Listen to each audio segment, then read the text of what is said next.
Study IQ IAS, आपका selection हमारा mission.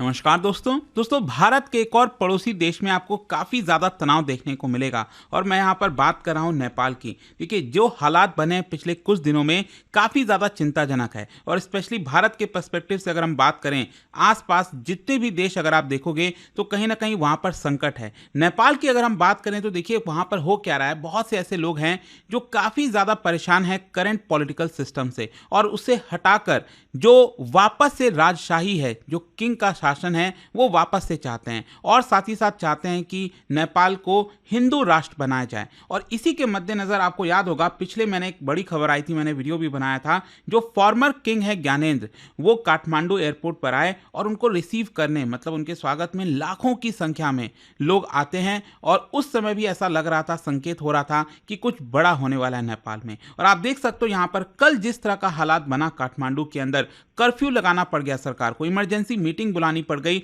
कई लोगों की मृत्यु भी हुई है। तो ओवरऑल ये जो सिचुएशन है नेपाल में, काठमांडू में, उसके बारे में समझेंगे और अभी जो करंट हालात आप देख रहे हो ना, इससे काफ़ी हद तक डिसाइड होगा कि नेपाल का फ्यूचर क्या होने वाला है। देखिए, सबसे पहले मैं आपको बता दूं, कल काठमांडू के अंदर काफ़ी बड़े स्तर पर क्लैश देखने को मिला। किनके बीच में? एक तरफ वो लोग, वो सपोर्टर्स जो मोनार्की चाहते हैं, राजशाही चाहते हैं और चाहते हैं कि नेपाल हिंदू राष्ट्र बने, और दूसरी तरफ नेपाल की जो पुलिस फोर्सेज हैं, दोनों के बीच में काफ़ी बड़ा घमासान देखने को मिला था। जो प्रोटेस्टर्स हैं वो नेशनल फ्लैग वेव कर रहे थे, चैंट कर रहे थे स्लोगन्स राजशाही के फेवर में, हिंदुइज्म के फेवर में, और बड़ी संख्या में यहाँ पर आए थे। अब एग्जैक्टली संख्या कितनी थी, जो भी लोग वहाँ पर हैं मुझे कमेंट सेक्शन में बताइएगा। लेकिन आप देख सकते हो इस तरह के दृश्य जो हैं, मतलब बिल्डिंगों में आग लगा दी गई, बहुत सारी जो गाड़ियाँ हैं वो जला दी गई, यहाँ पर जो मीडिया हाउसेस के ऑफिसेज हैं उनमें भी आग लगाया गया है, सुपरमार्केट को लूटा गया है, यहाँ पर जो पॉलिटिकल पार्टीज हैं जैसे CPN, यूनिफाइड सोशलिस्ट, उनके ऑफिसेस पर भी अटैक किए गए हैं। इसी को देखते हुए जो प्राइम मिनिस्टर KP ओली हैं, उन्होंने इमरजेंसी कैबिनेट की मीटिंग बुलाई और इसको देखते हुए जो कर्फ्यू है उसको लगाने का भी ऑर्डर दे दिया। साथ ही साथ आप देख सकते हो यहाँ पर जो प्रोटेस्ट है जब वो एस्केलेट हो गया और पुलिस बैरिकेड को ब्रीच करने लगा, उसको तोड़ने लगा,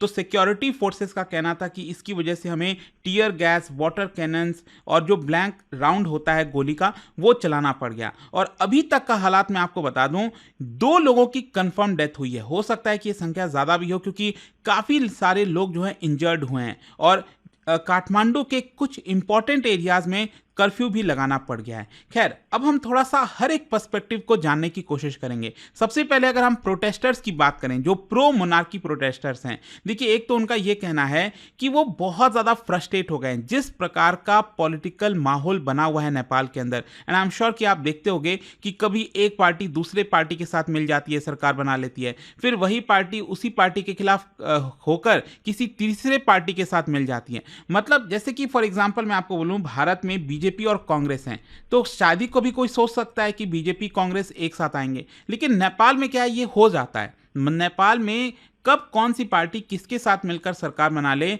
ये आपको अंदाजा भी नहीं लग पाएगा। और इसी की वजह से करप्शन को लेकर, पॉलिटिकल टेंशन्स को लेकर फ्रस्ट्रेट हो गए हैं बहुत सारे लोग, ये जो प्रो मोनार्की प्रोटेस्टर्स हैं। फिर यहाँ पर उनका कहना है कि उन्हें स्टेबिलिटी चाहिए जो मोनार्की के समय में उनको मिलती थी, एक नेशनल आइडेंटिटी चाहिए, और साथ ही साथ वो चाहते हैं कि हिंदू किंगडम का जो स्टेटस है वापस से रीस्टोर किया जाए नेपाल को। और इसी की वजह से अगर आप देखोगे जो सबसे फेमस स्लोगन इस समय नेपाल के अंदर चल रहा है, that is bring back our king. और यहाँ पर जो सेक्युलरिज्म है और फेडरलिज्म है उसको वो क्रिटिसाइज कर रहे हैं। उनका कहना है कि इसकी वजह से जो देश है वो डिवाइड होता जा रहा है। प्रोटेस्टर्स का क्लेम है कि पुलिस ने बहुत ज़्यादा फोर्स का इस्तेमाल किया है, गलत इस्तेमाल किया है। हम पीसफुल प्रोटेस्ट वहाँ पर करने आए थे लेकिन पुलिस ने हमारे ऊपर अत्याचार किया। साथ ही साथ मीडिया के ऊपर भी ब्लेम लगाया प्रोटेस्टर्स ने कि मीडिया उनको मिस रिप्रेजेंट कर रही है। मतलब मान लीजिए लाखों की संख्या में लोग आ रहे हैं तो उनको बोला जा रहा है कि ये बहुत ही हंड्रेड्स की संख्या में लोग हैं। यहाँ पर अगर हम गवर्नमेंट के पर्सपेक्टिव से बात करें तो देखिए गवर्नमेंट का ये कहना है कि पब्लिक ऑर्डर को मेंटेन करने के लिए हमें ये सारे एक्शन लेने पड़े और कुछ सेंसिटिव एरियाज में ही कर्फ्यू लगाया गया है। साथ ही साथ कंसर्न्स यहाँ पर उनका यह है कि अगर ये मूवमेंट बढ़ता गया तो कहीं ना कहीं जो ऑर्गेनाइजर्स हैं जो कह रहे थे कि वो पीसफुल प्रोटेस्ट करेंगे वो वायलेंट टर्न हो जाते हैं, तो इसी की वजह से हमें ये एक्शन लेना पड़ता है। यहाँ पर गवर्नमेंट ये भी बात कह रही है कि वापस से जो सेक्युलरिज्म है नेपाल का वो वापस से उसको टर्न नहीं कर सकते। जो सेक्युलर फेडरल फेडरल रिपब्लिक बनाया गया है नेपाल को, उसको अगर टर्न करना है तो उसमें बहुत सारे कॉम्प्लेक्स लीगल और डेमोक्रेटिक प्रोसीजर्स हैं, तो उसमें बहुत सारा चैलेंजेस आएगा। तो सरकार कह रही है कि हम वापस उस तरफ नहीं जा सकते। तो ऑफिशियल अगर मैं आपको पोजीशन बताऊं सरकार की, तो उन्होंने देखिए कहा है कि जो भी वायलेंस हुआ उसको कंडेम करते हैं और इसको लेकर वो इन्वेस्टिगेशन करेंगे कि आखिरकार ये हुआ कैसे। साथ ही साथ उन्होंने जितने लोग मारे गए हैं उनके परिवारजनों के साथ सहानुभूति दिखाई, लेकिन उनका यह भी कहना था सरकार का कि पुलिस का रेस्पॉन्स जरूरी था, अदरवाइज ये और ज्यादा बड़े स्तर पर हो सकता था वायलेंस। जहां तक सिक्योरिटी फोर्सेस के पर्सपेक्टिव का सवाल है, तो देखिए सिक्योरिटी फोर्सेस का यह कहना है कि जब प्रोटेस्टर्स बिल्डिंग्स की तरफ आगे बढ़े, उनको जलाने लग गए और ऐसा लग रहा था कि गवर्नमेंट ऑफिसेस की तरफ वो आगे बढ़ रहे हैं और वहां पर जो रेस्ट्रिक्टेड जोन है उसकी तरफ आगे जाकर वो आगजनी करेंगे, तब जाकर हमने यहाँ पर टीयर गैस और बैटन का इस्तेमाल किया। यहाँ पर उनका कहना था कि देखिए जो लोग हैं वो एक प्रकार से जो रॉयलिस्ट फ्लैग है, जो राजशाही वाला फ्लैग है, रिलीजियस बैनर्स हैं, वो फहरा रहे थे। तो अगर इसको हम नहीं रोकते तो इसकी वजह से जो कम्युनल टेंशन्स है वो काठमांडू के अंदर और बढ़ जाती। और पुलिस का तो ये भी कहना है कि उनके भी कई सारे जो ऑफिसर्स हैं वो इसके अंदर इंजर्ड हुए हैं। दूसरी तरफ अगर हम मीडिया की बात करें तो देखो मीडिया और जर्नलिस्ट का कहना है कि उन्हें गलत तरीके से टारगेट किया जा रहा है। वो तो बस एक कम्युनिकेशन का साधन है, वो रिपोर्ट कर रहे हैं चीजों को, लेकिन उनके बिल्डिंगों में भी आग लगा दी गई और यहां पर एक जर्नलिस्ट भी मारा गया, दैट इज टेलीविजन कैमरामैन। और इसको लेकर भी काफी चर्चा हो रही है नेपाल के अंदर कि किस तरह से एक जर्नलिस्ट को भी मार दिया जाता है। और यहां पर जर्नलिस्ट का यह भी कहना है कि मीडिया हाउसेस, प्रेस व्हीकल्स को तोड़कर कहीं ना कहीं जो प्रेस फ्रीडम है उसको दबाने की कोशिश की जा रही है। वैसे मैं आपको बता दूं, इसको लेकर जो मैं आपको कह रहा था ना, जो कवरेज का इशू आया है, यहां पर कई मीडिया आउटलेट्स के ऊपर आरोप लगाया गया है कि गलत तरीके से चीजों को दिखाने की कोशिश की जा रही है। खैर, यहां पर अगर हम बात करें सिविल सोसाइटी की पर्सपेक्टिव से, तो देखिए यहां पर सिविल सोसाइटी का कहना है, एनजीओस का कहना है कि पुलिस ने बहुत बड़े स्तर पर फोर्स का इस्तेमाल किया और इंडिपेंडेंट इन्वेस्टिगेशन होना चाहिए। ओवरऑल अगर मैं जनरल पब्लिक की बात करूं, देखिए बहुत से लोग हैं नेपाल में मेरे जानने वाले, उनसे भी जब मैं बात करता हूं तो कहीं ना कहीं उनका कहना है कि काफी सारे लोगों के मन में जो राजशाही है उसको लेकर भावना जग रही है और काफी लोग चाह भी रहे हैं। लेकिन ओवरऑल अगर आप देखोगे बड़े स्तर पर तो शायद हो सकता है कि नहीं, अभी भी लोग डेमोक्रेसी ही चाहते हों और कुछ लोग तो ऐसे भी हैं जो चाहते हैं कि एक मिक्स हो, मतलब जो हेड ऑफ द स्टेट हम कहते हैं ना, तो उसमें राजा होना चाहिए जो इंपॉर्टेंट समय पर कोई डिसीजन ले सके इमरजेंसी के समय, और जो डेमोक्रेसी चल रहा है उसको एक प्रकार से कंटिन्यू रखना चाहिए, मतलब लोगों के पास वोटिंग के भी अधिकार हो। तो आपको मिक्स्ड एक प्रकार का रिएक्शंस देखने को मिलेगा। बाकी आप में से जो लोग नेपाल में हैं मुझे कमेंट्स में जरूर बताइएगा, मैं जानना चाहूँगा आप क्या सोचते हो इसको लेकर। लेकिन इंटरनेशनल कम्युनिटी भी अगर आप देखोगे तो निगाहें लगाई हुई है कि नेपाल में हो क्या रहा है, स्पेशली भारत के लिए तो काफ़ी कंसर्न होगा।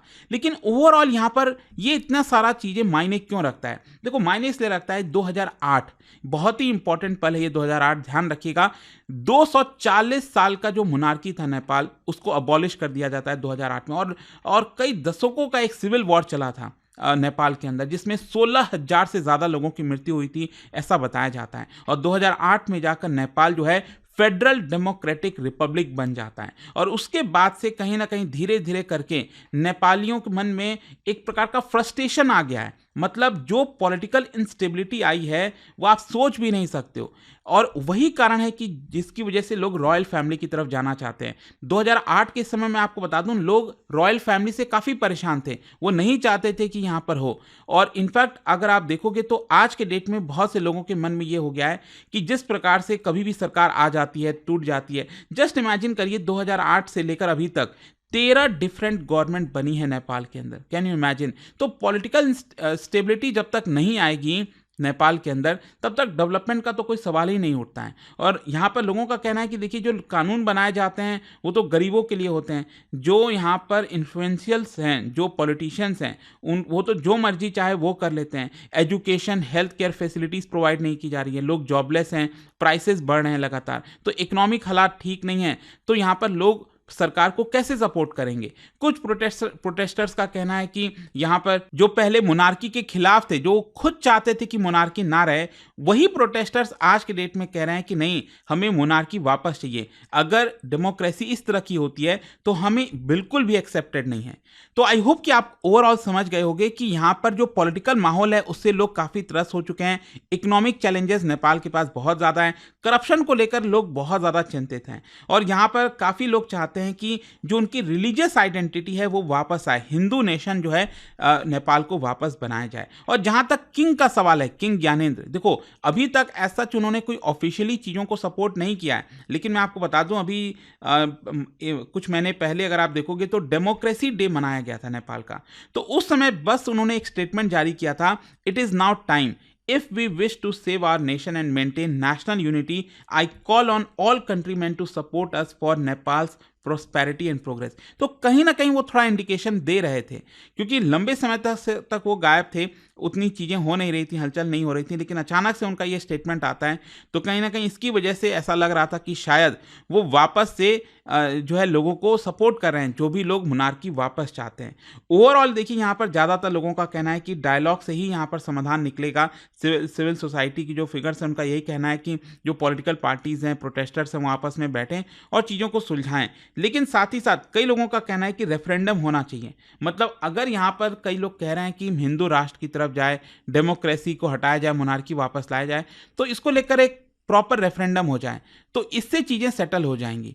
इससे पता चल जाएगा कि आखिरकार मेजॉरिटी ऑफ द पीपल क्या चाहते हैं और उसके हिसाब से चीज़ें आगे बढ़ाई जा सकती हैं। तो ये पूरा वीडियो था दोस्तों। आई होप कि आपको हर एक चीज़ इस प्रोटेस्ट से रिलेटेड जो भी कुछ हुआ है कल, वो आपको समझ में आ गया होगा। और जाने से पहले एक इंटरेस्टिंग क्वेश्चन, देखिए जब नेपाल की बात करते हैं तो भारत के साथ भी बाउंड्री डिस्प्यूट चल रहा है, और इस बाउंड्री डिस्प्यूट में काली रिवर, महाकाली रिवर बेसिकली इसका नाम भी सामने आता है। तो इसी से रिलेटेड मैंने 2 स्टेटमेंट दिए, आपको बताना है कौन सा करेक्ट है, और इसका जो राइट आंसर है आप सब जानते हैं, मेरे इंस्टाग्राम पर तो मिलेगा ही, वहां पर अगर आप नहीं हो कोई बात नहीं, टेलीग्राम से ले सकते हैं इसका सही उत्तर। और देखिए अगर आप स्टडी IQ पर कोई भी कोर्स लेते हो तो अभी 31 मार्च तक मंथ एंड सेल चल रहा है, आपको यहाँ पर एक्स्ट्रा डिस्काउंट मिलेगा अगर आप यूज करेंगे ये code Ankit live to get maximum discount. दोस्तों यूपीएससी एस्पिरेंट्स हो या बनने वाले हो, मेरे पास है आपके लिए game changing opportunity, study IQ का नया संपूर्ण बैच। सोचिए, एक कॉम्प्रिहेंसिव प्रोग्राम जिसमें मिलेगा सब कुछ, टॉप एजुकेटर्स के साथ 1000+ आवर्स की लाइव क्लासेस,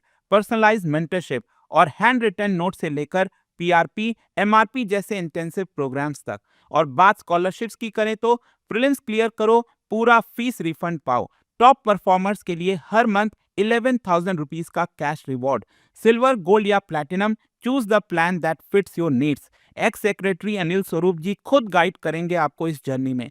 स्टडी IQ पर 2 करोड़ इंडियंस का ट्रस्ट है, और अब संपूर्ण बैच के साथ आपका UPSC ड्रीम भी होगा अचीव। आपको करना क्या है, कमेंट में दिए गए संपूर्ण बैच के लिंक पर क्लिक करें, and once you click on buy now आप देख सकते हो डिस्काउंट कोड्स, वहां पर टाइप कीजिए अंकित लाइव एंड आपको मिलेगा सबसे lowest price, and your IAS journey starts here. Study IQ IAS, आपका सिलेक्शन हमारा मिशन।